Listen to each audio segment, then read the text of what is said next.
Surface, total surface, volume और diagonals निकालना सीखेंगे।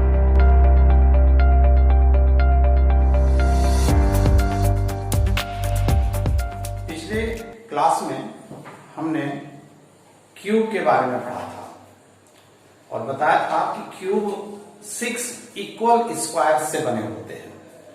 क्यूबॉइड भी इसी तरह से रेक्टेंगल्स के बने होते हैं और रेक्टेंगल आप जानते हैं लेंथ और ब्रेड्थ अलग अलग होते हैं।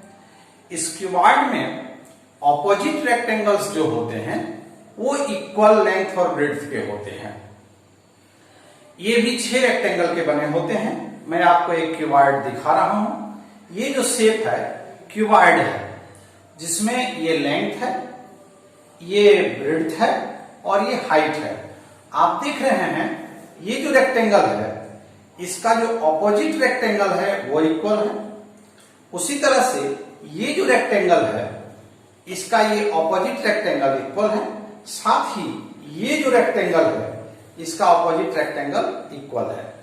ज्यादातर जो कमरे होते हैं वो क्यूबॉइड शेप में ही होते हैं जिसका फ्लोर और रूफ एक समान होता है लेंथ और ब्रेड्थ में।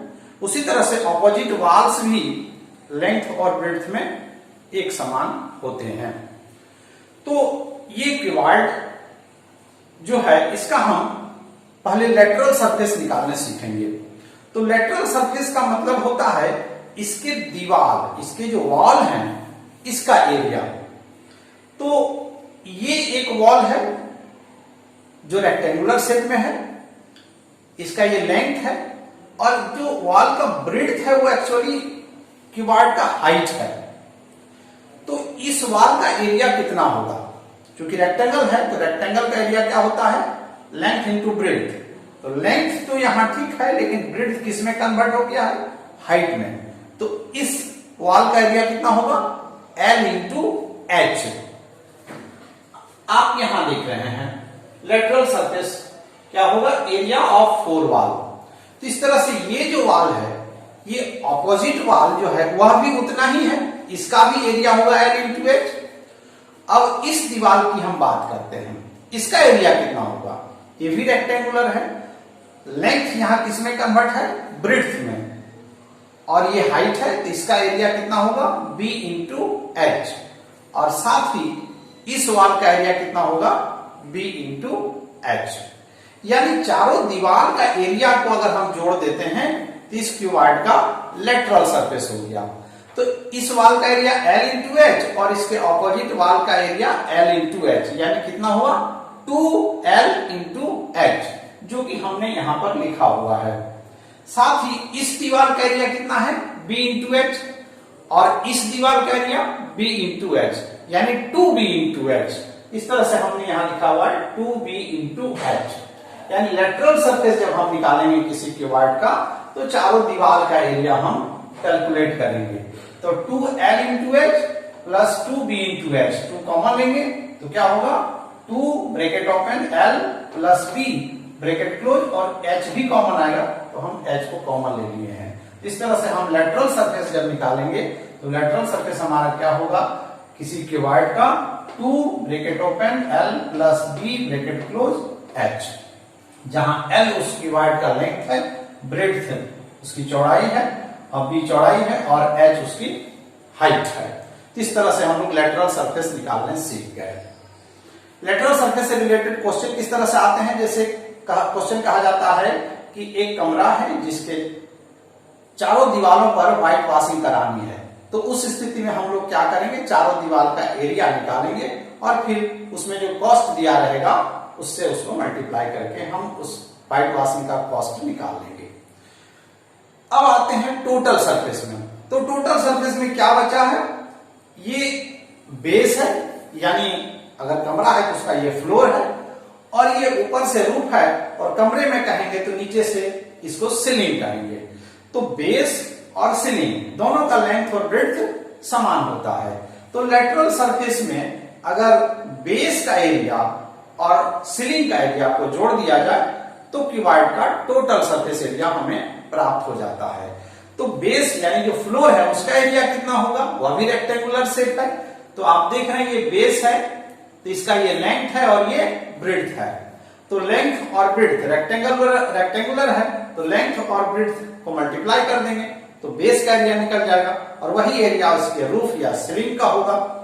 तो ये दोनों का एरिया को हमको जोड़ देने से लेटरल सरफेस में टोटल सरफेस एरिया हमको प्राप्त हो जाता है।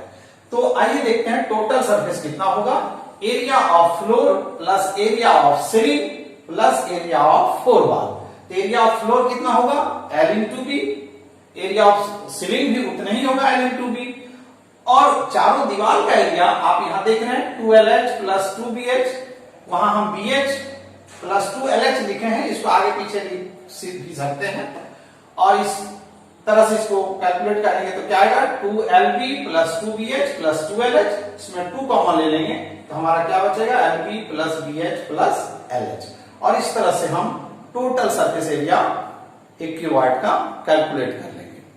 इसका वॉल्यूम क्यूब की तरह निकालने में कोई विशेष बल नहीं है।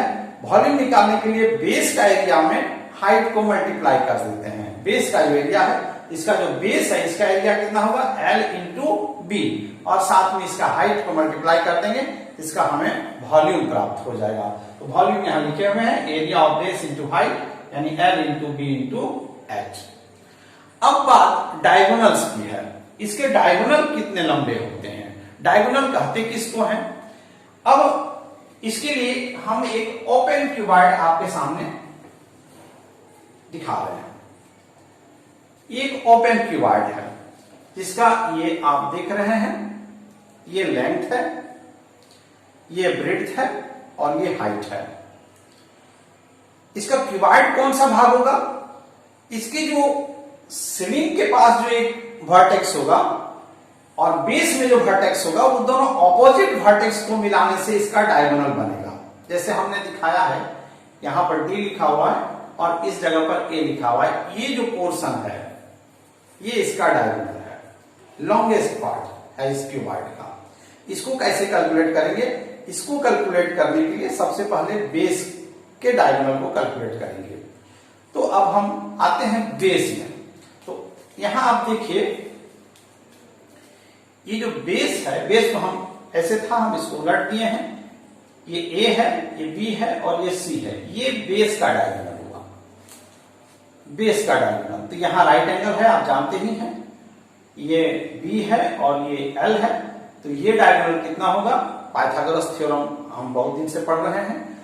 तो क्या होगा, ये डायगोनल जो होगा वो विकर्ण हो जाएगा, हिंदी में विकर्ण कहते हैं। तो पाइथागोरस थ्योरम के अनुसार क्या होगा, ये हाइपोटेनियस है, तो L square plus B square under root, ये डायगोनल हमारा निकल गया, L square plus B square root under हम निकाल लिए।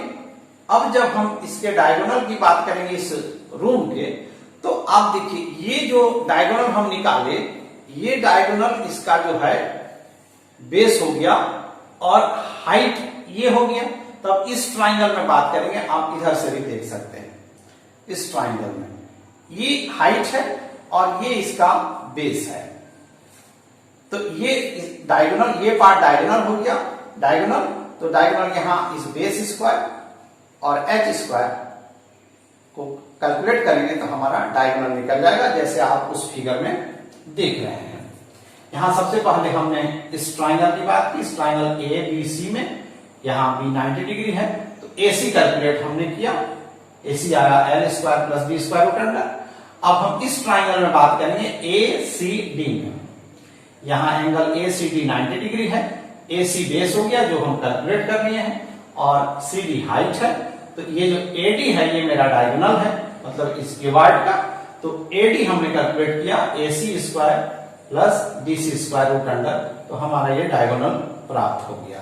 तो डायगोनल इस तरह से हमारा क्या प्राप्त हुआ, root under L square plus B square plus H square, और इस तरह से हमने क्यूबॉइड का डायगोनल निकाला। आज इस सीरीज में हमने सिलेंडर से शुरू किया था, आज क्यूबॉइड पर खत्म कर रहे हैं। सारे फॉर्मूला को, जो लेटरल सरफेस है, टोटल सरफेस है, वॉल्यूम है, सभी 3 डायमेंशनल फिगर के फॉर्मूला को हमने सीख लिया है।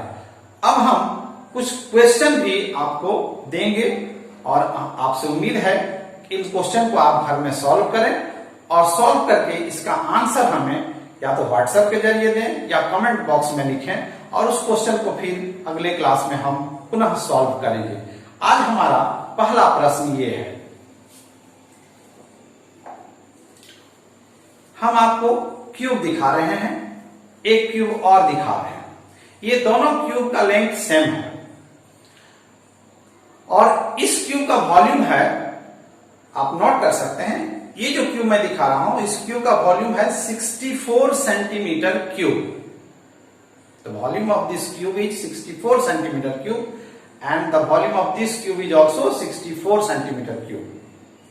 अब इस दोनों क्यूब को हम ऐड कर देते हैं एक साथ। अब जब हम ऐड कर दिए तो अब क्या हुआ कि यह एक क्यूबॉइड बन गया। आपको इस क्यूबॉइड का टोटल सरफेस एरिया कैलकुलेट करना है। ये आज का मेरा पहला प्रश्न है। इस प्रश्न को आप सॉल्व करेंगे और दूसरा प्रश्न भी मैं आपको एक दे रहा हूं। यह एक क्यूब है, आप देख रहे हैं। इस क्यूब का जो साइड है वो 6.3 सेंटीमीटर है। तो चूंकि ये क्यूब है तो सभी साइड इक्वल होंगे, ये आप जान रहे हैं। तो मैंने एक साइड दे दिया 6.3 सेंटीमीटर और उतने ही डायमीटर का एक हेमिस्फेयर को मैंने इसके टॉप पर रख दिया।